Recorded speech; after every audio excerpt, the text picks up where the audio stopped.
Si vous faites passer Dieu avant tout, vous allez vous retrouver avec une qualité de vie qui est si merveilleuse que vous ne pourriez même pas le croire. Restez avec nous dans Jouissez de votre vie.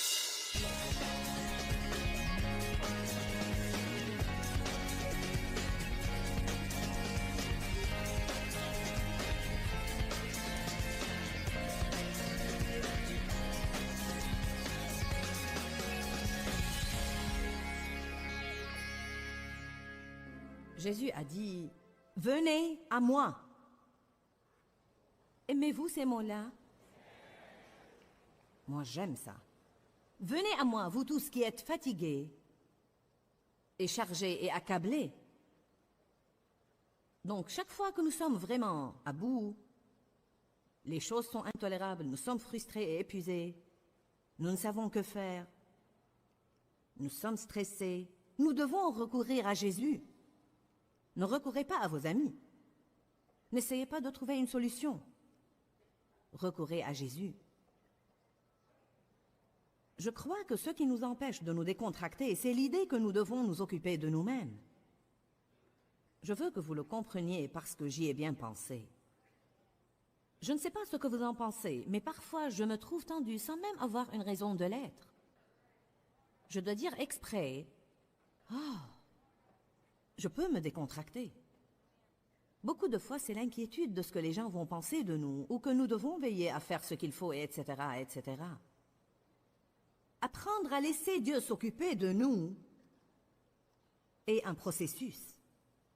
Plus nous connaissons le Seigneur, plus nous devons être décontractés. Du fait d'avoir eu plus d'expérience avec lui, l'expérience avec Dieu est précieuse car elle nous apprend qu'il est fidèle. Vous passez par des situations et vous voyez que d'une façon ou d'une autre, il intervient toujours. Peut-être qu'il ne fait pas exactement ce que vous vouliez qu'il fasse, mais il fait quelque chose et ça marche toujours. Peut-être qu'il n'est pas en avance, mais il n'est jamais en retard. Venez à moi quand vous avez tous ces problèmes et je vous donnerai du repos. La Bible amplifiée dit « Je détendrai et soulagerai et reposerai vos âmes ». Il me semble que Jésus veut que nous vivions dans un état décontracté, non pas nerveux et tendu, non pas inquiet à propos de demain, non pas fanat de raisonnement, essayant tout le temps de voir ce que nous pouvons faire, non pas contrarié par les gens qui ne font pas ce que nous voulons qu'ils fassent, non pas contrarié par la vie parce que notre vie ne se passe pas comme nous le voulons, mais surnaturellement décontracté. Ajoutons le mot surnaturel, car dans le naturel, nous ne pourrions jamais être décontractés. Mais quand Dieu ajoute son sur à notre naturel, nous nous retrouvons avec le surnaturel.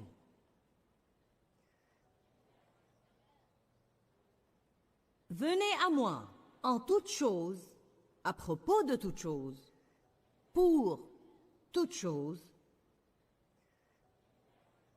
parce que je veux toujours vous aider en tout, dit Jésus. Il n'y a rien de trop petit, ni de trop grand. Venez à lui autant que vous voulez. Demandez-lui tout ce que vous voulez. Je me rappelle la femme qui m'a dit... Je priais pour des gens à l'hôtel à l'époque où mes réunions étaient plus petites. Et elle a dit, puis-je demander deux choses à Dieu? J'ai trouvé mignon et triste à la fois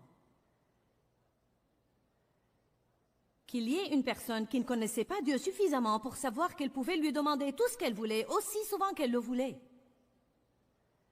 Elle pensait qu'elle pouvait seulement avoir une certaine quantité de demandes, et puis Dieu se lasserait peut-être de l'écouter. Pour rester décontracté, le croyant doit comprendre le ministère actuel de Jésus. Le ministère actuel de Jésus. Qu'est-ce que j'entends par là? Jésus fait quelque chose en ce moment alors que vous êtes là. Ce n'est pas parce que vous êtes assis là aujourd'hui que Jésus n'accomplit pas des choses pour vous. La Bible dit, tant que je continue à croire, Jésus continue à œuvrer.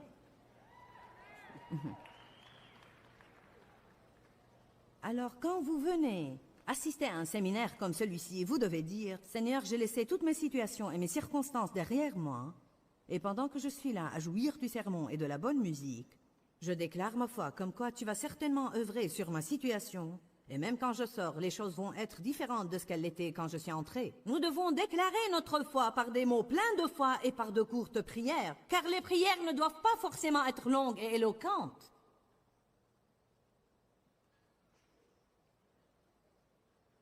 Un des ministères actuels les plus bénis de Jésus, c'est qu'il intercède pour nous en ce moment même. Oh, alléluia! Je me demande s'il y a des prières que Jésus prie et qui ne sont pas exaucées. Non. Donc, tout ce qu'il demande pour moi et tout ce qu'il demande pour vous, il va l'avoir. Il n'arrête jamais de prier pour nous tous. Il est assis à la droite du Père et intercède continuellement en notre faveur. Je crois aussi que pour rester surnaturellement décontractés, nous devons comprendre la relation entre la vigne et le sarment. Allez à Jean 15.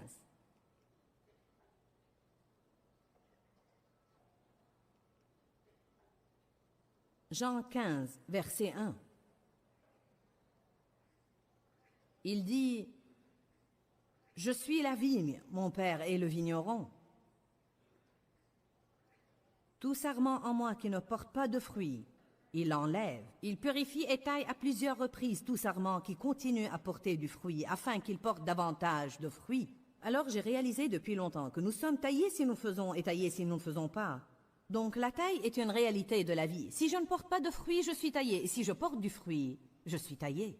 En d'autres termes, Dieu va s'occuper de nous. C'est une réalité de la vie. Dieu va s'occuper de ces petits sarments. Les petits sarments sont censés finalement porter du fruit pour que le monde vienne et cueille ce fruit et se nourrisse. Et grâce à la puissance et à la vie qui coule dans la vigne, il y aura davantage de fruits sur les sarments. Mais vous ne voyez jamais un sarment luttant pour porter du fruit. Vous ne voyez pas un pommier qui fait... Que fais-tu? Je fais des pommes.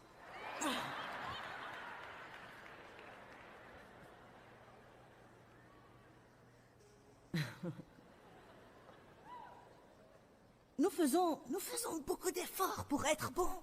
Oh, nous faisons beaucoup d'efforts pour être gentils et patients et aimables. Nous nous efforçons. Parce que nous savons que nous sommes censés avoir ce fruit. Mais nous ne sommes pas censés nous efforcer. Ce que nous sommes censés faire, c'est demeurer.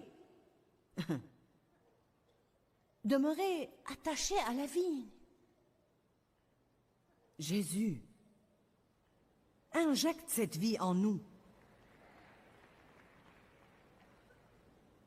Comment le fruit sort-il sur un sarment? Il y a tellement de vie qui coule dans la vigne, qui s'injecte dans le sarment, que quand cette vie devient complète, le sarment ne peut plus la détenir. Pouf!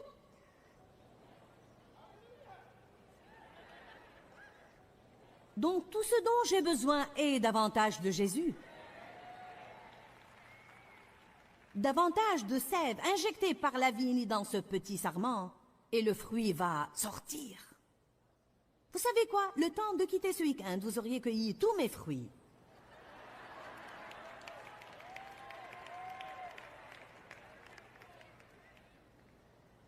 Si j'étais un péché, avec un peu de chance, j'aurais pu me retrouver avec un peu de duvet restant.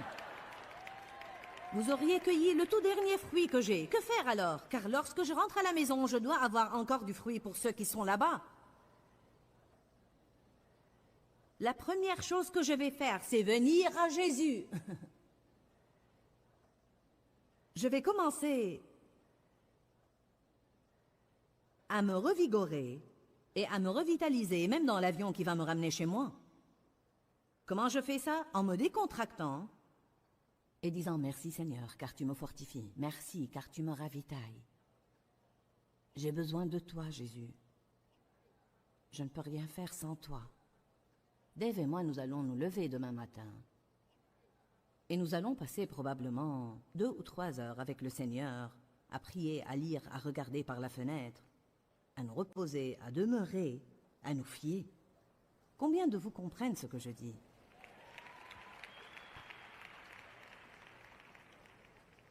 Combien de vous se rappellent le figuier que Jésus a maudit? Personnellement, j'avais l'habitude de plaindre ce figuier parce que je ne comprenais pas. La Bible dit que Jésus avait faim et qu'il a vu de loin un figuier et qu'il est allé en chercher quelque chose pour manger. Mais il n'avait pas de fruits, alors il l'a maudit et il a dit que jamais fruit ne naisse de toi. J'ai pensé, ce n'était pas la faute au figuier. Mais il y a une explication dans la Bible amplifiée qui me l'a fait comprendre. Elle dit, le figuier, lorsqu'il a des feuilles, est aussi censé avoir du fruit sous ces feuilles-là. Donc la Bible dit, Jésus apercevant de loin un figuier qui avait des feuilles, avait faim et alla en manger. Il l'a maudit car il était factice, il avait des feuilles et pas de fruits. Je pense que beaucoup de gens vivent avec des malédictions sur leur vie, car tout ce qu'ils ont, c'est l'attirail chrétien, des feuilles. Ils donnent l'impression d'avoir tout ce qu'il faut. Ils ont l'autocollant du pare-choc, le poisson sur leur voiture, ils prennent une grande Bible au travail, ils écoutent leur cassette tous les jours. Mais quand un collègue vient, ils n'ont pas de fruits. Pourquoi? Parce que nous pouvons avoir tout ce qu'il faut et pourtant ne pas demeurer dans la vigne. Vous pouvez assister à 3 réunions d'église par semaine et ne pas demeurer dans la vigne et ne pas passer du temps avec Jésus. Si vous êtes pasteur, vos messages ne vont pas être très loin, mais ça va peut-être prendre un moment pour certains pour le comprendre. Car si vous êtes un orateur assez éloquent, certains ne discernent pas la différence entre l'onction et l'éloquence. Certains oui et certains non. J'ai peur de ne pas passer du temps avec Dieu car je n'ai rien de spécial. Et si je n'ai pas l'onction, je suis foutu avant même de monter ici et d'ouvrir la bouche.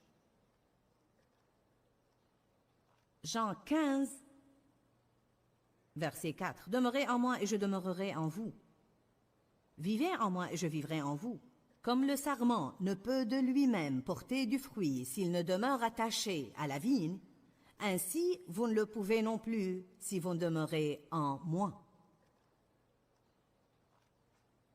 Il s'agit de porter du fruit, d'accord? Je suis la vigne, vous êtes les sarments. Celui qui demeure en moi et en qui je demeure porte beaucoup de fruits.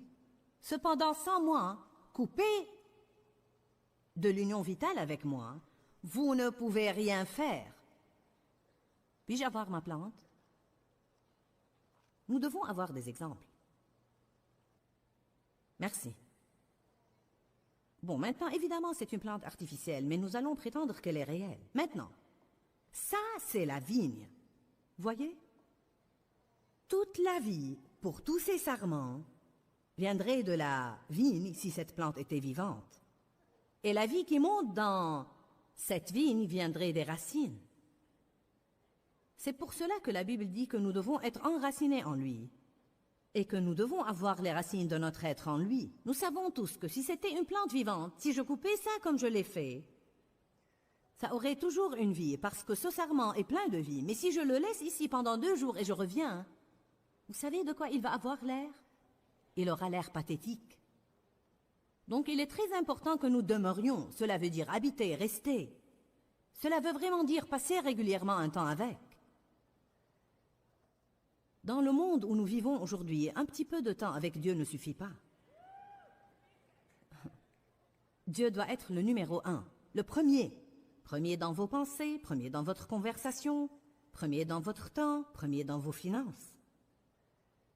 Si vous faites passer Dieu avant tout, vous allez vous retrouver avec une qualité de vie qui est si merveilleuse que vous ne pourriez même pas le croire.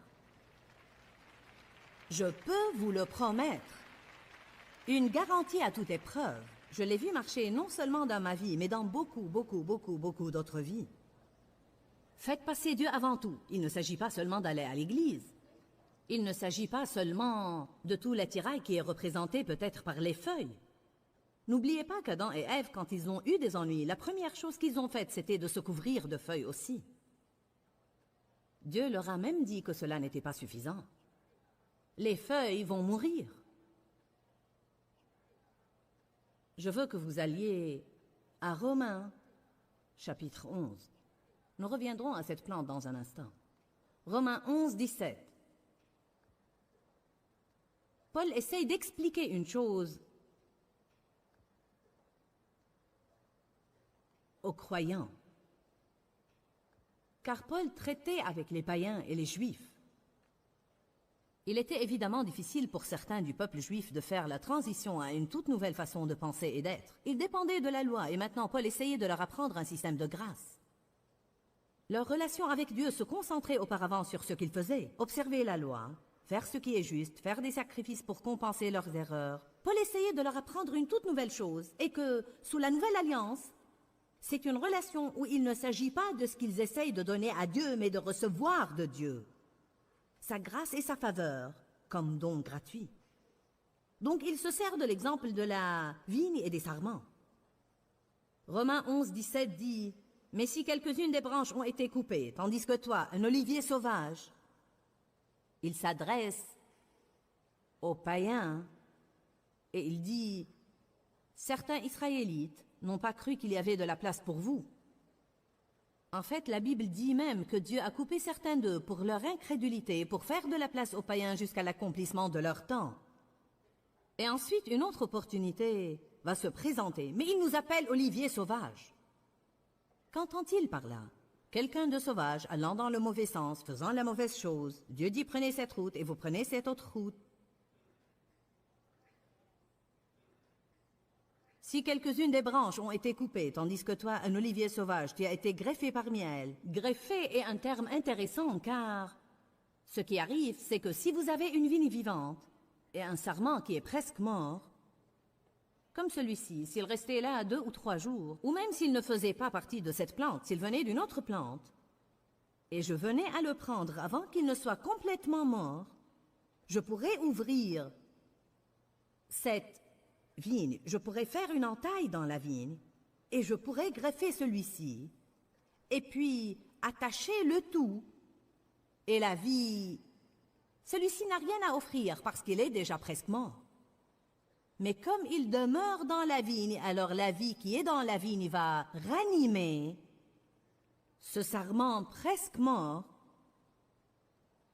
et il va complètement reprendre vie et vigueur, non pas parce qu'il donne quoi que ce soit à la vigne, mais parce que la vigne lui donne.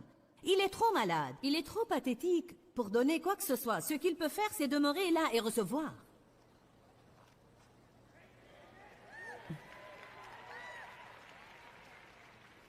Certains de vous ne demeurent pas assez.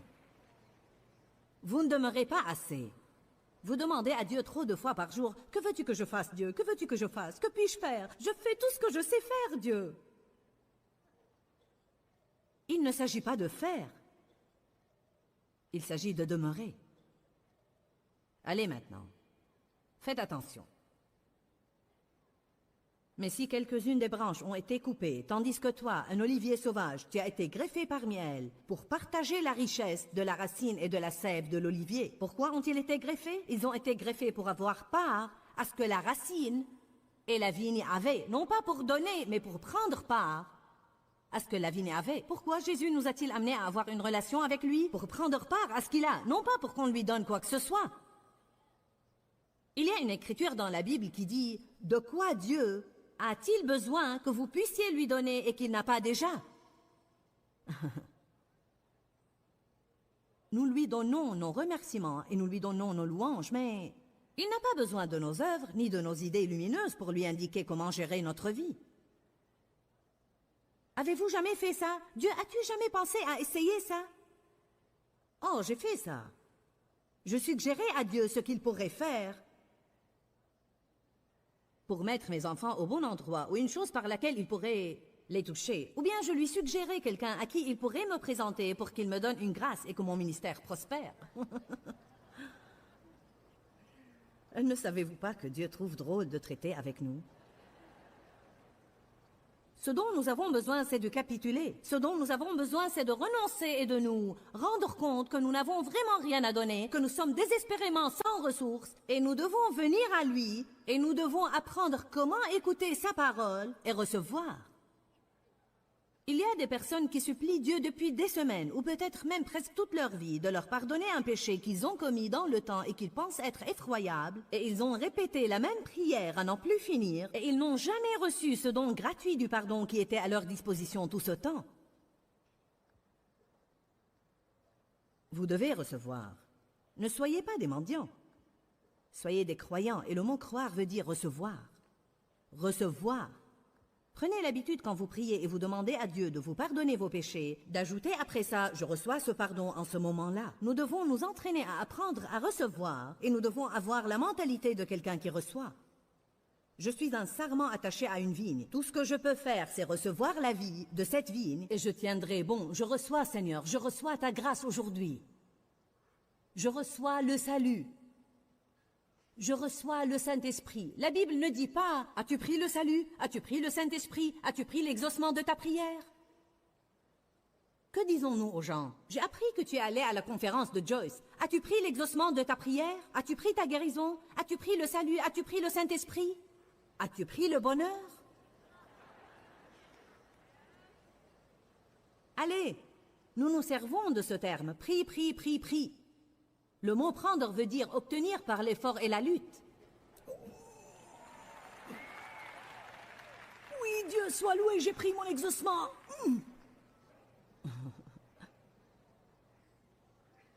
Mais le mot recevoir veut dire en réalité agir comme récipient et simplement prendre ce qui est offert.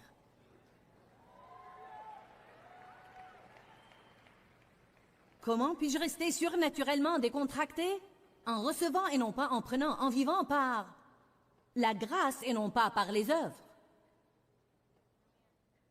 La grâce est l'énergie de Dieu qui fait ce qui doit être fait. Les œuvres sont mon énergie qui essaie de faire ce que Dieu seul peut faire. Nous n'avons rien qui ait une valeur réelle sauf ce que Jésus nous donne.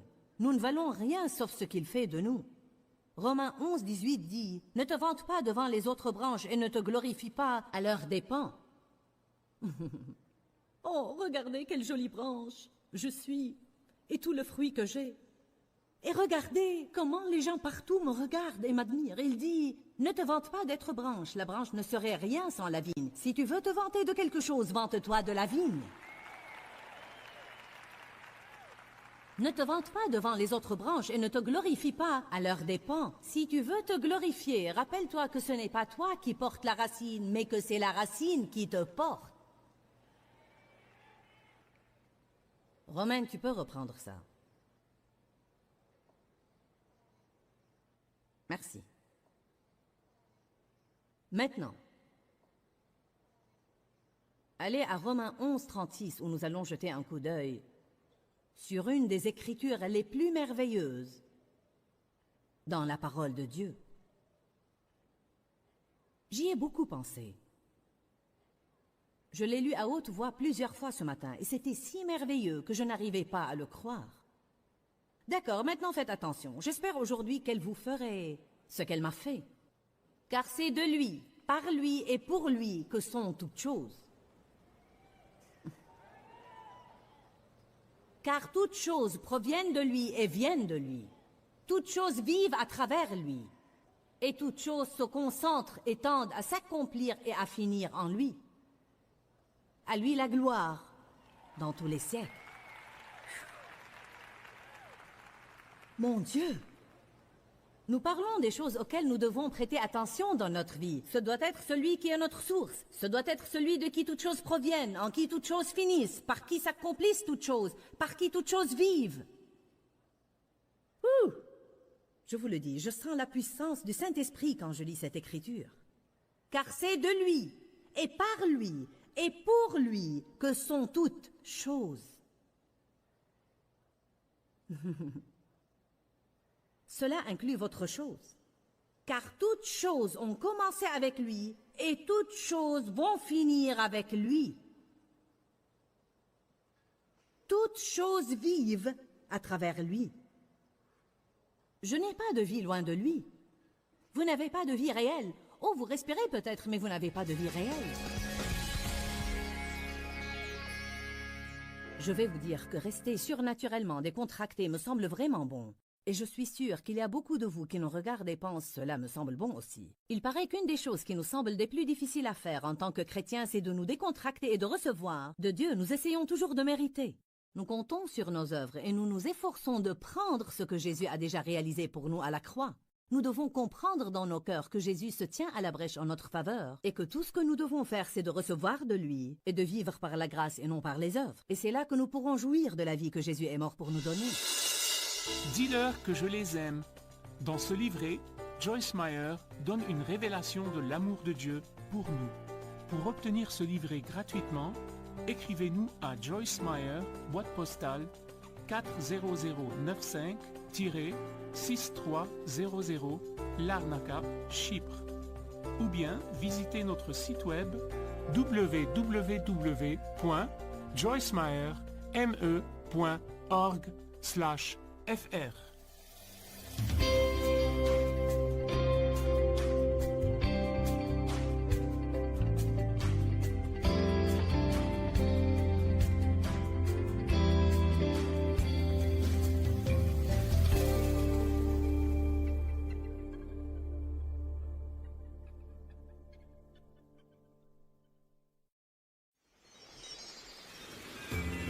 Quand Jésus vous donne une chose, alors il ne s'agit plus de vous. Restez avec nous dans Jouissez de votre vie.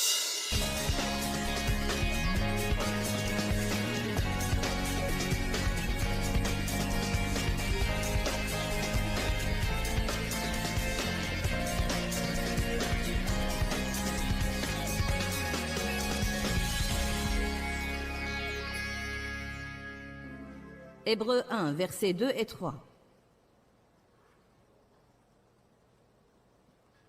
Mais dans ces derniers temps, il nous a parlé par la personne du Fils, qu'il a établi héritier et propriétaire légitime de toutes choses.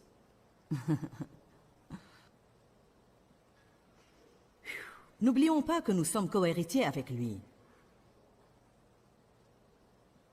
Il a fait ce qui devait être fait. Il est devenu héritier de tout ce qui était à Dieu. Et maintenant, il dit, vous pouvez vous joindre à moi. En mettant votre foi en moi et en me recevant comme votre sauveur, vous devenez co-héritier avec moi. Tout ce qui est à moi, je vais vous le révéler. Je vais vous montrer des écritures qui disent ça plus tard. Aussi par lequel et à travers lequel il a créé les mondes et les portées de l'espace et les airs du temps. Il les a faits, produits, bâtis, opérés et arrangés en ordre.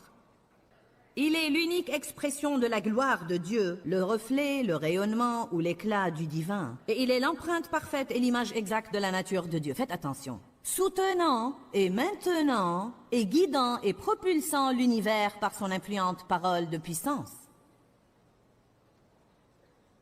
Comment est-ce que cette boule qu'on appelle le monde peut rester en suspens là au milieu de l'espace, tournant parfaitement sur son axe? Qu'est-ce qui empêche le soleil de tomber sur nous tous les jours? Qu'est-ce qui empêche cette planète nommée Mars de tomber et d'écraser la Terre? C'est qu'il les soutient. Il maintient tout l'univers et nous ne sommes même pas prêts de nous rendre compte de son immensité. S'il peut faire ça, ne peut-il pas s'occuper de vous?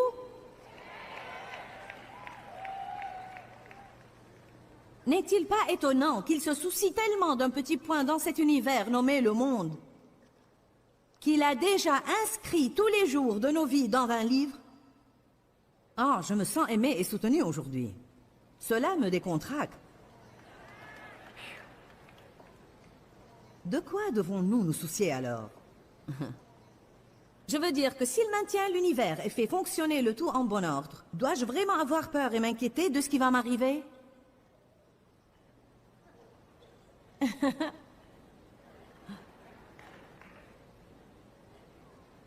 Soutenant, maintenant et guidant, faites attention. Ayant accompli la purification de nos péchés et l'abolissement de la culpabilité, il a fait une chose très importante, comprenez cela. Ça ne dit pas qu'il s'est tenu debout à la droite de Dieu, mais il s'est assis à la droite de la majesté divine. Regardez le verset 13. D'ailleurs, auquel des anges. Maintenant, Paul fait une comparaison entre Jésus et les anges, essayant de convaincre ces gens-là qu'il était plus grand que tous les anges. Il dit, d'ailleurs, auquel des anges, a-t-il, il étant Dieu le Père, a-t-il jamais dit, assieds-toi à ma droite, associe-toi à moi dans ma dignité royale, jusqu'à ce que je fasse de tes ennemis ton marchepied? Alors Jésus est décontracté. Il s'occupe de toutes ces choses et les soutient, mais ce n'est même pas un effort. Il est assis là-bas à la droite de Dieu, décontracté, attendant que Dieu fasse du reste de ses ennemis son marchepied. La nouvelle devient meilleure. Car la Bible dit dans Ephésiens 2 que nous sommes assis avec lui dans les lieux célestes. Nous sommes assis. Pourquoi la Bible dépeint-elle toujours Jésus comme étant assis? Apocalypse dit celui qui était assis sur le trône. Pourquoi ne court-il pas dans le ciel, soucieux de ma situation? Pourquoi ne se tord-il pas les mains pour trouver une solution? Il y a sûrement beaucoup de travail impliqué pour faire fonctionner tout cet univers. Après tout, je le garde occupé rien qu'à moi. Amen.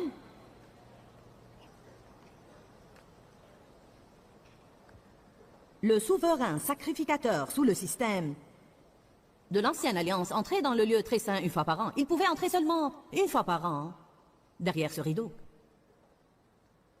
Et il entrait une fois par an, mais il n'y avait pas de chaise à l'intérieur du lieu très saint. Tout le temps qu'il était dedans, offrant des sacrifices pour ses péchés et les péchés du peuple, il devait faire quelque chose. Il avait des cloches qui étaient attachées, une corde qui était attachée à sa jambe, car s'il mourait là-dedans, personne ne pouvait entrer pour le sortir. Il devait le tirer dehors.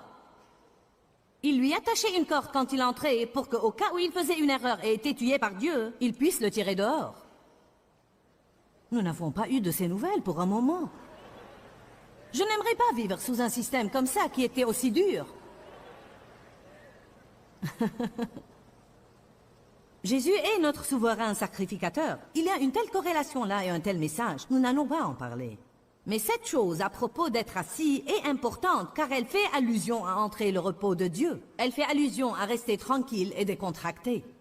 Le souverain sacrificateur ne pouvait jamais s'asseoir. Œuvre, œuvre. L'ancien système était œuvre, œuvre, œuvre, œuvre. Que puis-je faire? J'ai fait une erreur. Je dois la payer. Je dois sacrifier. Que puis-je faire? Ça alors? Je ne vais jamais me libérer de cette culpabilité, ni me libérer de la condamnation. Mon Dieu, œuvre, œuvre, œuvre.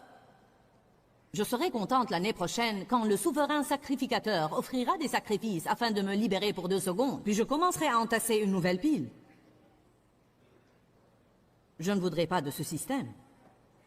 Jésus a dit, tout est accompli sur la croix, et ce qu'il voulait dire était, cet ancien système de la loi pour s'approcher de Dieu a été accompli. Il a dit, j'ai observé la loi à votre place, maintenant mettez votre foi en moi, et ce sera comme si vous aviez vous-même observé toute la loi, et par votre foi en moi, vous pouvez maintenant vivre par la grâce. Et il a dit, tout est accompli, et il est parti et il s'est assis. Aucun souverain sacrificateur ne pouvait jamais s'asseoir jusque-là, mais il a dit, tout est accompli. Je vais juste m'asseoir ici, Dieu, et rester surnaturellement décontracté pendant que tu vains mes ennemis. Oh, alléluia. Et nous sommes assis avec lui. Même quand nous étions morts par nos offenses, il est mort pour nous. Nous sommes allés à la croix avec lui. Nous avons été enterrés avec lui. Nous avons été ressuscités avec lui. Maintenant, nous pouvons même nous asseoir dans les lieux célestes avec lui. Je sais que je vous parle spirituellement et nous avons une vie réelle que nous vivons, mais nous devons nous rendre compte que nous ne devons pas nous inquiéter à propos de tout. Comment peut-on rester indemne? C'est Dieu qui nous maintient et qui nous garde indemnes.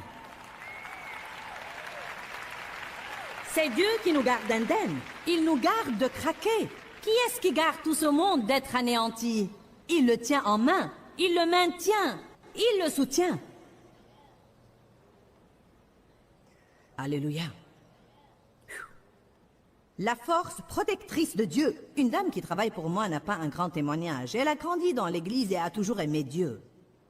Elle s'est mariée, elle aimait Dieu, elle allait à l'église et a reçu le baptême du Saint-Esprit dans les années 70. Ensuite, elle est venue travailler pour nous. Elle entend tous ces témoignages. J'ai été abusée, quelqu'un d'autre était un toxicomane. Elle a dit à Dieu un jour, « Eh bien Dieu, pourquoi n'ai-je pas un témoignage ?» Écoutez ça, Dieu lui a dit, « Tu as un témoignage. Ton témoignage, c'est « Je t'ai gardé de tout ça. »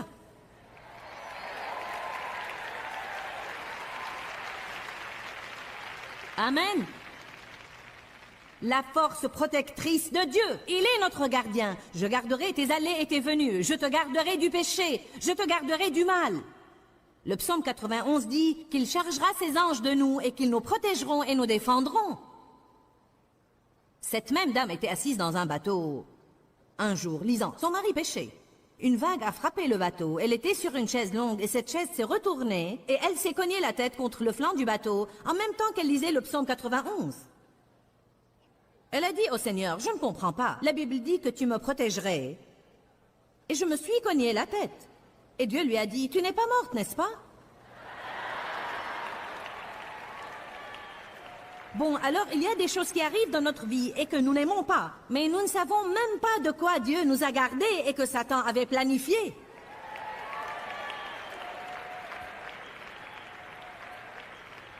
Je suis émerveillée par le fait que nous pouvons conduire dans le trafic et rester en vie.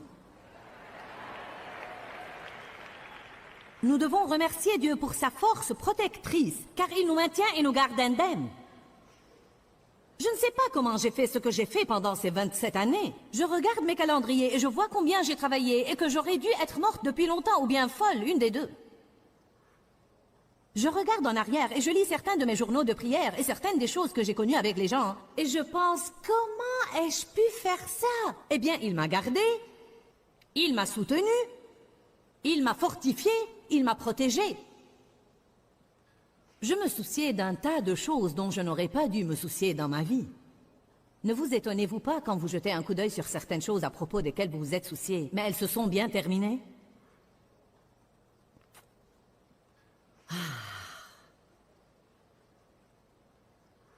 Ce soin continuel de Dieu dans notre vie, écoutez bien ça, est ininterrompu. Il n'y a jamais un moment dans votre vie où il ne s'occupe pas de vous. La Bible dit que Dieu ne sommeille ni ne dort. Vous allez vous coucher la nuit, Dieu reste éveillé et veille sur vous. Amen. Dites, je peux me décontracter. Maintenant, et le ministère d'intercession? Je veux vous montrer une chose. Je voudrais que Romaine et Charlie montent ici et m'aident. Nos imperfections laissent une brèche entre nous et Dieu. La Bible dit qu'intercéder, c'est se tenir à la brèche.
Quand vous intercédez pour quelqu'un qui n'a pas une bonne relation avec Dieu, il y a une brèche entre lui et Dieu, il n'y a pas de relation entre lui et Dieu, ou bien la relation a été entravée ou brisée. Et quand vous priez pour lui, vous vous tenez littéralement à la brèche et vous les rapprochez. Je vais vous montrer ce qui arrive. Je vous prie de venir ici. Nous allons prétendre que tu es le croyant ici. Tourne-toi de ce côté. Tu es le croyant qui fait des erreurs tout le temps. Et toi, tu es Dieu, Charlie. Recule-toi ici et simule la sainteté autant que tu peux. D'accord. Maintenant, il n'y a pas de problème. Tu as des péchés et des imperfections dans ta vie et tu veux essayer de t'approcher de Dieu et il veut s'approcher de toi. Mais tout ce désordre dans ta vie gêne le passage. Sans bouger de la place où tu es, je veux que tu essayes de t'approcher de Dieu.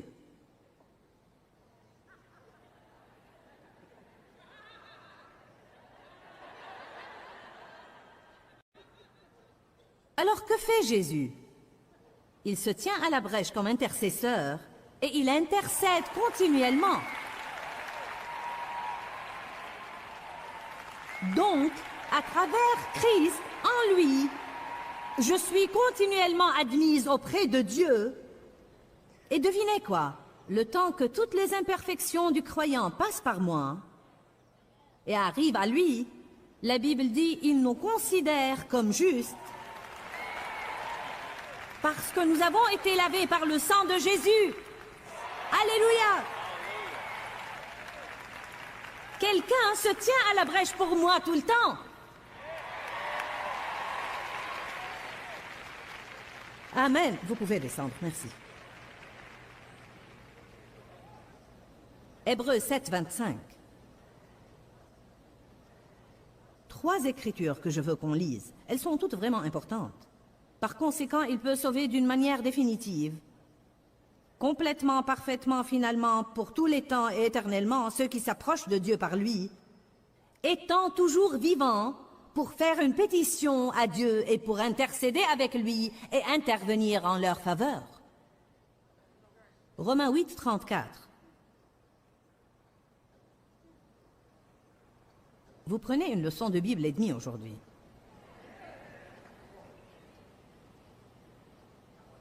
Romains 8, verset 34. Qui nous condamnera? Lorsque vous sentez toute cette culpabilité à cause des erreurs que vous faites, qui est là pour vous condamner? Jésus nous condamnera-t-il, lui le Messie qui est mort, bien plus qui est ressuscité d'entre les morts, et qui est maintenant à la droite de Dieu, suppliant et intercédant pour nous? Qui est-ce qui essaye de me condamner? Ce n'est pas Jésus. Le Saint-Esprit établit ma culpabilité, mais établir la culpabilité est une chose totalement différente de la condamnation. Quand je suis accusé, je dois me repentir. Je ne devrais jamais me sentir condamné. Je ne devrais jamais passer des jours à me sentir coupable à cause d'une erreur que j'ai commise, car Jésus est là, intercédant pour moi, se tenant à la brèche. Soit que nous allons croire que son sang suffit, soit que nous allons croire que nous devons lui ajouter notre sacrifice. Combien de vous ont mauvaise conscience et se sentent coupables? Allez, nous avons enseigné sur la vérité jeudi soir. Ne me poussez pas à venir vous confronter. Je me permettrai de dire qu'il n'y a qu'un nombre limité de chrétiens qui ont mûri au point où, quand ils font des erreurs, ils peuvent se repentir, recevoir le pardon et avancer. Voici une histoire qui m'a donné une bonne leçon.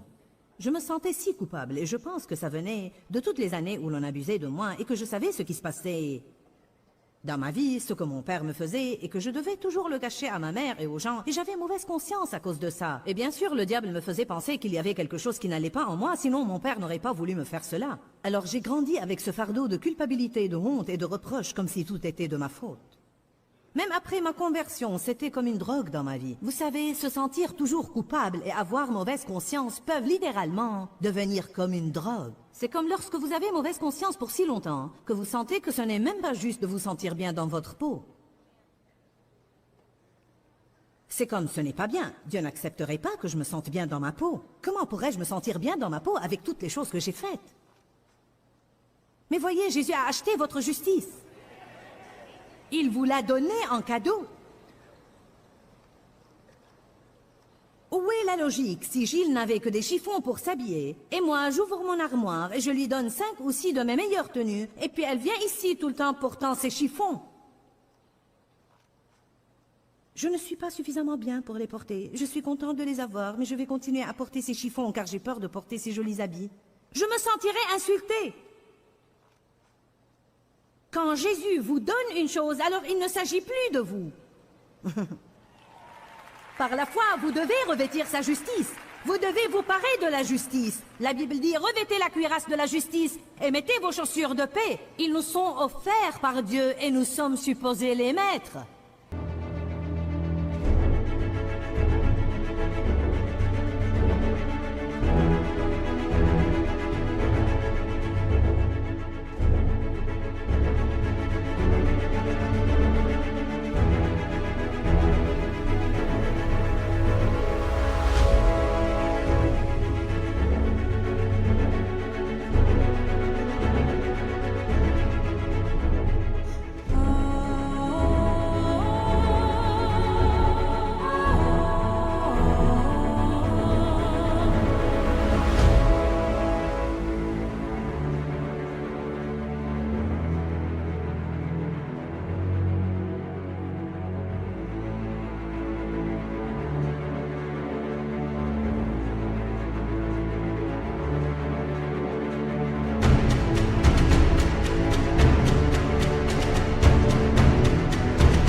exaspérer le diable? Commencez à parler de qui vous êtes en Christ. Levez-vous tous les jours et laissez-moi vous dire quoi faire. Asseyez-vous au bord de votre lit et avant même que vos pieds touchent le sol, dites à voix haute, « Je suis la justice de Dieu en Christ. »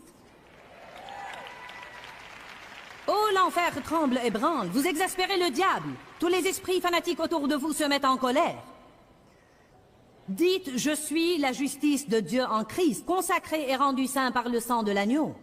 Je suis sanctifié et consacré au service de Dieu. Dieu a un bon plan pour ma vie. J'aime vraiment ma personne et parce que Jésus m'a accepté, alors je m'accepte aussi, non en moi-même, mais en Christ. Ce que je vous dis aujourd'hui changera votre vie, car la plupart des gens ne s'aiment pas eux-mêmes. Ils ont mauvaise conscience tout le temps. Ils vivent toujours constamment sous la loi de l'Ancien Testament. Ils font une erreur, ils doivent payer. Ils font une erreur, ils doivent payer. Ils font une erreur. Peut-être que nous ne tuons plus des taureaux et des oiseaux pour les offrir en sacrifice. Mais ce que nous faisons, c'est nous sentir mal et avoir mauvaise conscience. Nous nous éloignons de Dieu et nous ne prions pas avec assurance. La Bible dit que nous avons un souverain sacrificateur qui comprend nos faiblesses et nos infirmités parce qu'il a été tenté en toutes choses tout à fait comme nous, mais sans commettre de péché. Donc, approchons-nous avec assurance du trône de la grâce. Afin de quoi? Il y a ce mot « recevoir ». Miséricorde pour nos défaillances et grâce en temps voulu pour être aidés dans nos besoins. Hébreux 4, 15 et 16. Écriture extraordinaire. Nous avons un souverain sacrificateur qui comprend ce que c'est que de vivre dans un de ces corps humains. Il ne s'attend même pas à ce que je sois parfaite tout le temps. Si j'aurais pu être parfaite, Jésus n'aurait pas eu à endurer ce qu'il a enduré. J'avais l'habitude d'avoir mauvaise conscience et de me sentir coupable tout le temps. Un jour, je suis sortie faire des courses. J'allais à un magasin spécialisé. En avez-vous ici? Savez-vous ce que c'est? Très bien. Alors j'ai garé ma voiture. Je conduisais une voiture vieille de 20 ans à cette époque-là et je prêchais la prospérité. Et j'ai garé ma voiture très loin, à l'arrière du parking. J'avais eu une si mauvaise journée. Je voulais marcher un moment et ressasser ma misère. Je suis entrée dans le magasin. Vous ne pouviez pas le voir, mais je portais mon sac invisible de culpabilité. Les gens marchent même autrement.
Quand ils ont leur fardeau avec eux.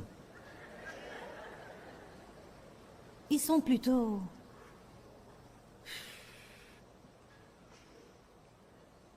Le Saint-Esprit m'a dit, Joyce, comment envisages-tu d'obtenir le pardon pour ce péché?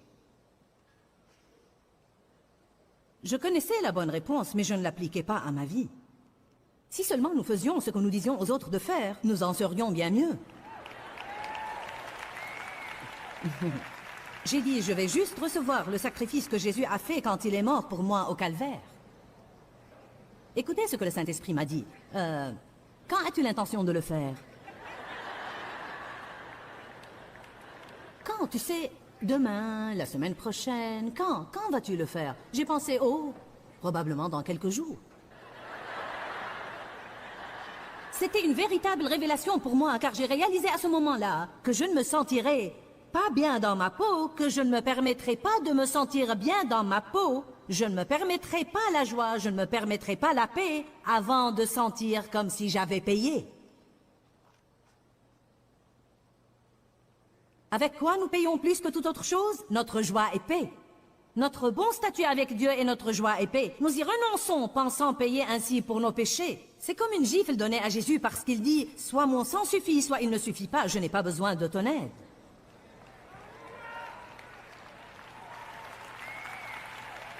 Allez, je dis de bonnes choses aujourd'hui. Qui nous condamnera? Ce n'est pas Jésus. Ensuite, 1 Jean 2, 1. J'aime ça. Laissez-moi vous le lire pour gagner du temps. Mes petits-enfants, je vous écris ces choses afin que vous ne péchiez point. Toute la Bible est écrite pour qu'on ne continue pas à vivre dans le péché. Mais si quelqu'un a péché, nous avons un avocat, un qui va intercéder pour nous auprès du Père, et c'est Jésus-Christ, le tout juste, le droit, qui se conforme à la volonté du Père dans chaque finalité, pensée et action. Je dois me lever tous les jours et essayer de ne pas pécher. C'est la finalité de tout ce que je fais. Mais quand je fais des erreurs, Dieu merci, j'ai un avocat, j'ai un intercesseur, j'ai quelqu'un qui se tient à la brèche pour moi. Et il a déjà été parfait. Donc quand je ne peux pas être parfaite, je prends de sa perfection et Dieu la considère comme mienne. Allez, quelqu'un qui nous suit à la télévision devrait se réjouir et sautiller dans sa maison maintenant. Les gens présents ici ne peuvent pas se lever et courir dans le bâtiment, mais vous pouvez courir dans votre maison en sautant et louant Dieu. Je veux dire, vous devez vraiment être là-bas à danser une gigue. Vous devez dire « Oh, le Seigneur soit loué, Alléluia ! Il m'a affranchi !» Jésus a payé pour mes péchés. Il intercède pour moi. Il me soutient. Je suis assis avec lui. J'ai été enterré avec lui. Je suis ressuscité avec lui. Car c'est de lui et par lui et pour lui que sont toutes choses. Tout commence en lui et tout se termine en lui. Il est le centre de toutes choses, la source de toute vie. Tout ce qui a une vie la prend de lui.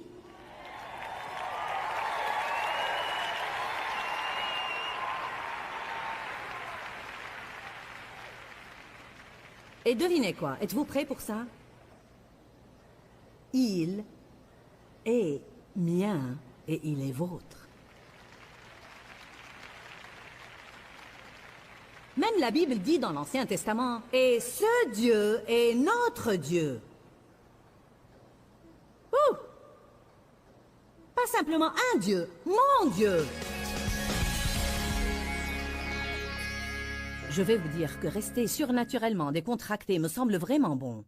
Et je suis sûre qu'il y a beaucoup de vous qui nous regardent et pensent « Cela me semble bon aussi ». Il paraît qu'une des choses qui nous semble des plus difficiles à faire en tant que chrétiens, c'est de nous décontracter et de recevoir. De Dieu, nous essayons toujours de mériter.